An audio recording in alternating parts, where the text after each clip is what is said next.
అవుతాడు. వేరొక్కసారి జాగ్రత్తగా వినండి. మొట్టమొదట ఆదినారాయణుడు సనకసనందనాదులు, దాని తర్వాత వచ్చినటువంటిది యజ్ఞవరాహావతారం.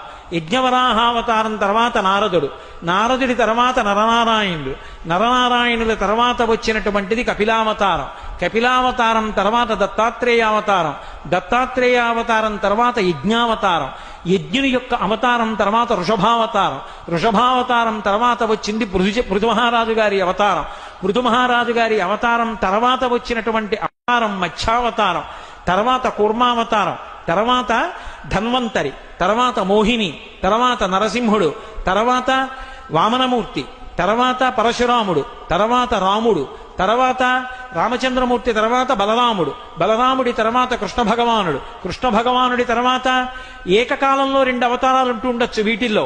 కృష్ణావతారం, కృష్ణావతారం తర్వాత బుద్ధావతారం, బుద్ధావతారం తర్వాత